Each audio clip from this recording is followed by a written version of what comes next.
When I walked into my childhood kitchen after driving 8 hours through a snowstorm to surprise my mother for her 70th birthday, carrying flowers and the homemade chocolate cake that had been her favorite since I was a child, she never looked up from the cutting board where she was mechanically chopping vegetables with the same sharp knife she had used for decades. Her voice cold and distant as she delivered the devastating words, "You shouldn't have come," without even glancing in my direction to acknowledge my presence or the effort I had made to be there for this milestone birthday that I had assumed would be a joyful family celebration.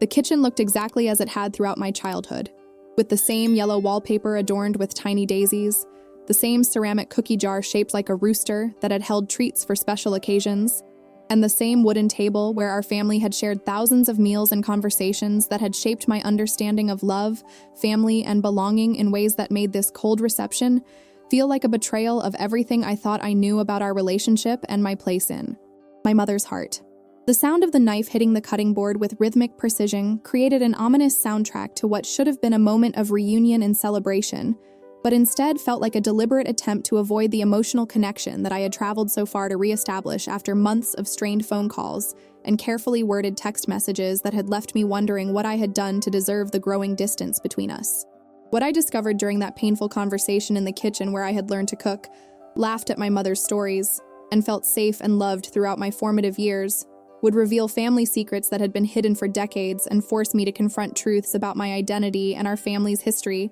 that would change everything I thought I knew about myself and the people who had raised me with what I had always believed was unconditional love and acceptance. The decision to surprise my mother for her 70th birthday had been months in the planning, coordinated secretly with my younger sister Amanda, who lived nearby and who I had assumed would be thrilled to help orchestrate a celebration that would bring our small family together for what might be one of the last major milestone birthdays. We would have the opportunity to celebrate with our mother, who had been battling health issues and showing signs of aging that reminded us all of her mortality and the importance of treasuring the time we had left together. Amanda and I had spent weeks discussing plans for the surprise, including arrangements for her favorite restaurant to cater her preferred meal, decorations that would transform their modest living room into a festive celebration space, and a carefully curated guest list that included longtime family friends and distant relatives who had been important in her life, but who rarely had opportunities to gather together in one place for joyful occasions that reminded everyone of the bonds and memories that connected them across decades of shared experiences and mutual affection. The chocolate cake that I had carried into the kitchen represented hours of careful preparation, using the same recipe that my grandmother had passed down to my mother, who had taught me to make it during lazy Saturday afternoons when I was a teenager, eager to learn family traditions and cooking skills that would connect me to generations of women who had found joy and satisfaction in creating delicious food for people they loved. The recipe required specific techniques and timing that I had practiced repeatedly in my own kitchen, determined to create something that would taste exactly like the birthday cakes of my childhood, and demonstrate my love and respect for family traditions that had always been important to my mother's sense of identity and connection to her own mother's memory and legacy. The flowers I had selected were white roses mixed with baby's breath, the same combination that had adorned every important celebration in our family for as long as I could remember, from graduation parties to anniversary dinners, to funeral arrangements that honored family members who had passed away, but whose influence and love continued to shape our understanding of what it meant to be part of a family that valued loyalty, tradition, and mutual support through all of life's challenges and transitions. The choice of flowers had been deliberate and meaningful, intended to communicate my understanding of her preferences and my desire to honor the aesthetic sensibilities and symbolic meanings that had always been important to her approach to marking special occasions with beauty and elegance, that reflected her belief in the importance of celebrating life's milestones with appropriate dignity and joy. The 8-hour drive through increasingly dangerous weather conditions had tested my determination to reach her house in time for the surprise celebration that Amanda and I had planned for the evening of her actual birthday, but I had persevered through snow, ice, and limited visibility, because I believed that my presence at this important milestone was essential for demonstrating my love and commitment to maintaining close family relationships, despite the geographical distance that had separated us since I moved across the country for career opportunities that had advanced my professional goals, but had also created physical barriers to the kind of regular contact and involvement that had characterized our relationship throughout my childhood and young adulthood. The strained phone calls and text messages of recent months had begun after my last visit home 6 months earlier, when what I had thought was a pleasant and normal family gathering had apparently included conversations and interactions that had upset my mother in ways that she had never directly communicated to me, but that had obviously affected her feelings about our relationship and her comfort with my presence in her life. Her responses to my calls had become shorter and less warm. Her text message replies had grown perfunctory and delayed, and her usual inquiries about my job, my health, and my daily life had gradually diminished until our communications felt more like obligatory check-ins between distant acquaintances, rather than the intimate and affectionate exchanges that had always characterized our mother-daughter relationship. The growing distance had been confusing and hurtful because I couldn't identify any specific incident or disagreement that might have caused such a dramatic change in her attitude toward me,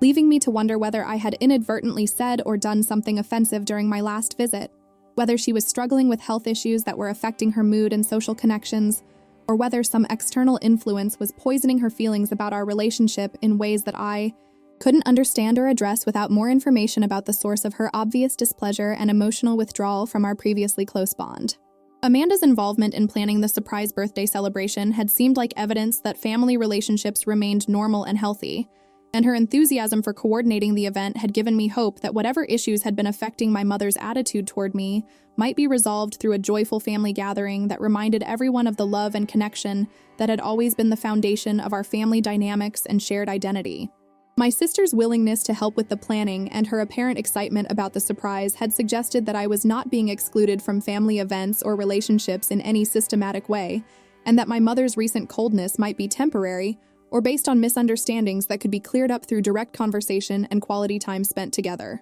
The shock of my mother's cold reception and her statement that I shouldn't have come created immediate confusion and hurt that was compounded by the realization that Amanda was nowhere to be seen, despite our carefully coordinated plans for the surprise celebration that was supposed to begin within hours of my arrival at the house where I had grown up, and where I had always felt welcomed and loved regardless of any temporary tensions or disagreements that might arise between family members who cared deeply about each other but who didn't always see eye to eye on every issue or decision. The mechanical way my mother continued chopping vegetables while delivering her hurtful message suggested that she had been expecting my arrival despite the supposed surprise nature of my visit, indicating that Amanda had informed her about our plans, but that instead of creating excitement and anticipation for a joyful family celebration, the knowledge of my impending arrival had generated anxiety and displeasure that she was expressing through deliberate emotional distance and rejection of my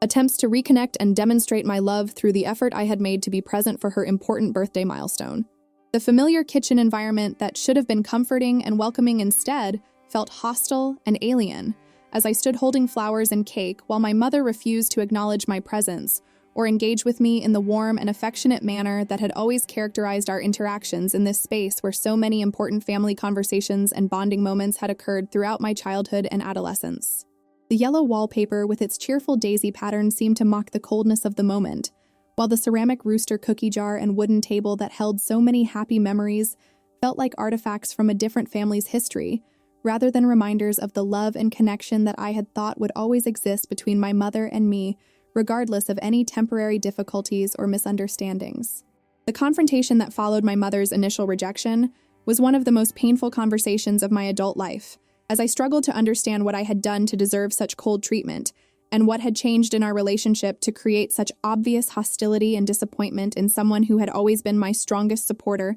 and most reliable source of unconditional love and acceptance. Her continued focus on the vegetables she was preparing, combined with her refusal to make eye contact or engage with me emotionally, created a barrier that felt almost physical in its intensity and deliberateness, suggesting that this rejection was not spontaneous or temporary, but rather the result of careful consideration and firm resolve to maintain distance between us for reasons that she was reluctant to explain or discuss. When I finally demanded an explanation for her behavior and insisted that she tell me why she didn't want me at her birthday celebration, the truth that emerged was so devastating and unexpected that it fundamentally changed my understanding of my own identity and the history that had shaped our family relationships for decades. The revelation began with her admission that my presence at family gatherings had become complicated because of questions and suspicions that had been raised about my biological parentage, questions that had apparently been circulating among extended family members and close friends who had noticed physical characteristics and personality traits that seemed inconsistent with what they would expect from the biological child of my supposed father. The conversation that followed this initial revelation was excruciating, as my mother reluctantly confirmed suspicions that I had never entertained about the circumstances of my conception and birth, admitting that the man I had always believed to be my father was not my biological parent, and that my actual parentage involved a relationship that had occurred during a brief separation in my parents' marriage, when she had become involved with someone whose identity she had kept secret for over 4 decades. The discovery that my entire understanding of my family history and genetic heritage was based on a lie that had been maintained through decades of family celebrations, medical histories, and identity formation created a sense of disorientation and betrayal that was almost impossible to process, while standing in the kitchen where I had learned so many important life lessons and received so much love and guidance from people who had apparently been deceiving me about fundamental aspects of my own existence. The identity of my biological father was even more shocking than the revelation of my illegitimate parentage, as my mother eventually admitted that he was a prominent member of our small community, whose family had been close friends with our family throughout my childhood, creating countless opportunities for me to interact with my biological father and his relatives without anyone ever acknowledging or discussing the true nature of our relationship. The man I had known as Uncle Robert, who had attended my birthday parties, given me graduation gifts, and maintained a warm but appropriately distant relationship with our family for decades, was actually my biological father, and his children, whom I had considered family friends and distant cousins, were actually my half-siblings who had no knowledge of our true relationship. The complexity of this family secret was compounded by the fact that Uncle Robert had apparently known about my true parentage throughout my life, but had respected my mother's decision to maintain the fiction of my legitimate birth and traditional family structure, even as this deception required him to maintain emotional distance from a biological daughter whose accomplishments and milestones he could observe and celebrate only from afar, without ever being able to claim credit for his role in creating and supporting the person I had become through decades of hidden guidance and care that I had never recognized or appreciated. The reason for my mother's recent coldness and her statement that I shouldn't have come to her birthday celebration was her fear that my presence would create opportunities for family members and friends to make comments or observations that might expose the secret she had protected for 4 decades, especially as I had aged into physical and personality characteristics that made my resemblance to Uncle Robert and his family increasingly obvious to people who had known both families for decades, and who were beginning to notice similarities that raised uncomfortable questions about relationships and timelines that my mother was not prepared to address or acknowledge publicly. The cascade of revelations that followed this initial disclosure included details about the circumstances that had led to my conception, the difficult decisions my mother had made about maintaining her marriage while carrying another man's child, and the complex negotiations between all the adults involved in creating and maintaining a family structure that would protect everyone's reputations and relationships, while ensuring that I would be raised in a stable and loving environment that provided the security and support necessary for healthy development despite the unusual circumstances of my origins. The discovery that Uncle Robert had been financially contributing to my upbringing and education through anonymous gifts and carefully disguised financial assistance explained several mysteries from my childhood, including unexpected scholarships, gifts from distant relatives I had never met, and financial windfalls that had always seemed suspiciously well-timed to coincide with our family's most pressing needs and expenses. His involvement in my life had been far more extensive than I had ever realized, with his influence and support providing opportunities and advantages that had shaped my educational and career development in ways that I had attributed to luck and hard work, rather than recognizing the deliberate intervention of a biological father who was committed to ensuring my success, despite being unable to claim public credit for his role in my achievements. The emotional impact of learning about my true parentage while standing in my childhood kitchen, surrounded by reminders of the family relationships and identity that had suddenly been revealed as partially false, was overwhelming in ways that I struggled to process, while also trying to understand why my mother had chosen this moment and this manner to reveal secrets that had been hidden for 4 decades. Her decision to tell me the truth about my biological father seemed to be motivated more by her desire to explain why my presence had become problematic for her than by any genuine concern for my right to know about my own identity and family history, creating an additional layer of hurt and confusion about her priorities and her feelings about our relationship. The realization that my supposed father, the man who had raised me and whose name I carried, had known about my true parentage throughout my life, created complex questions about his feelings toward me and the authenticity of the father-daughter relationship that had been so important to my sense of identity and belonging within our family structure. The discovery that he had chosen to love and raise me despite knowing that I was not his biological child was simultaneously heartwarming and devastating,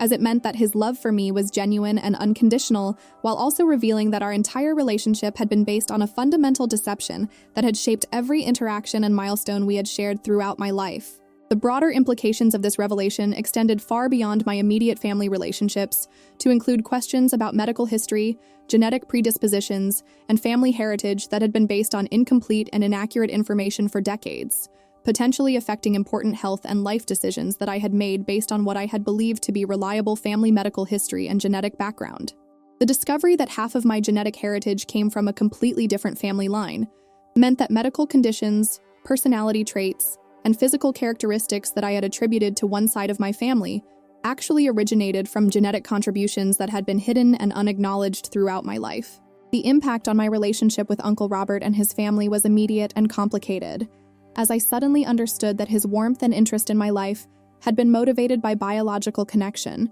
rather than simple family friendship, while also realizing that his children, whom I had known as family friends, were actually my half-siblings who deserved to know about our true relationship if we were going to build genuine and honest connections moving forward. The prospect of revealing this family secret to a broader circle of relatives and friends created anxiety about potential damage to relationships and reputations that had been carefully maintained for decades through deliberate deception and selective disclosure of information. The conversation with my mother continued for hours as she revealed additional details about the circumstances surrounding my conception and birth, the decisions that had been made by all the adults involved in maintaining the secret, and the ongoing challenges that had been created by the need to balance my biological father's desire to be involved in my life with the social and family dynamics that required maintaining the fiction of my legitimate parentage and traditional family structure. Her revelations painted a picture of complex adult relationships and difficult choices that had been made with good intentions, but that had created lasting consequences for everyone involved,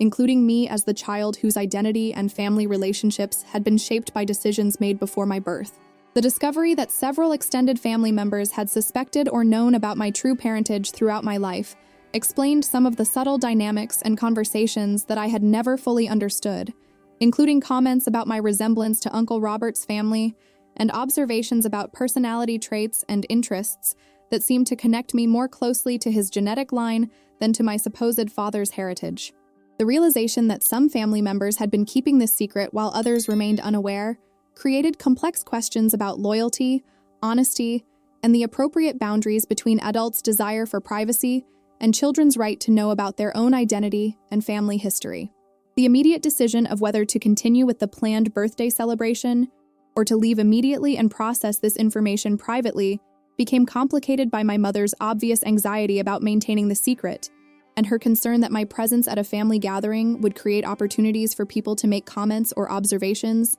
that might expose the truth she had worked so hard to protect for 4 decades. Her suggestion that I should leave and that we should postpone any celebration until we had time to discuss how to handle the broader family implications of this revelation felt like another rejection and abandonment at a moment when I desperately needed support and guidance for processing information that fundamentally changed my understanding of myself and my place in our family structure. The decision to stay and insist on having the birthday celebration despite my mother's discomfort and anxiety became an act of defiance and self-assertion, as I refused to allow family secrets and adult anxieties to deprive me of the opportunity to spend time with relatives and to process this new information in the context of family relationships that had been important to me throughout my life, regardless of the biological realities that had been hidden from my understanding. The celebration that followed was awkward and tense, as my mother struggled to maintain normal social interactions, while worrying about potential exposure of secrets that had shaped our family dynamics for decades. But it also provided opportunities for me to observe family relationships and interactions with new understanding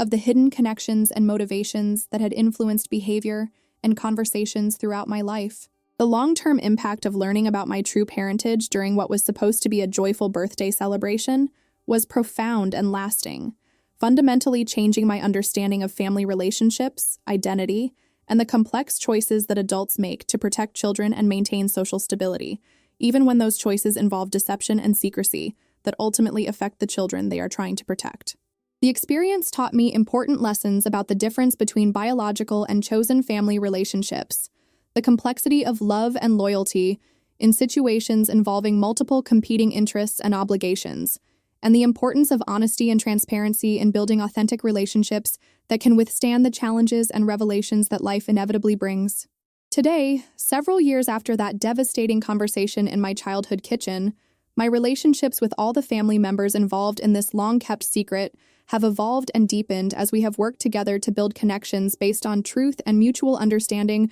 rather than carefully maintained deceptions and selective disclosure of information. My biological father and I have developed a genuine father-daughter relationship that honors both our shared genetics and the decades of hidden care and support he provided throughout my childhood and young adulthood. While my relationship with the man who raised me has grown stronger as we have acknowledged the authenticity of his love and commitment, despite the biological realities that were hidden from both of us for so many years. The relationship with my mother required the most work and forgiveness as we navigated the complex emotions and trust issues that emerged from her decision to reveal this secret in such a hurtful and rejecting manner, rather than finding a more compassionate and supportive way to share information that she knew would fundamentally change my understanding of myself and our family relationships. The healing process required honest conversations about her motivations and fears, along with acknowledgement of the damage that had been caused by decades of deception and the particularly cruel manner in which the truth had been revealed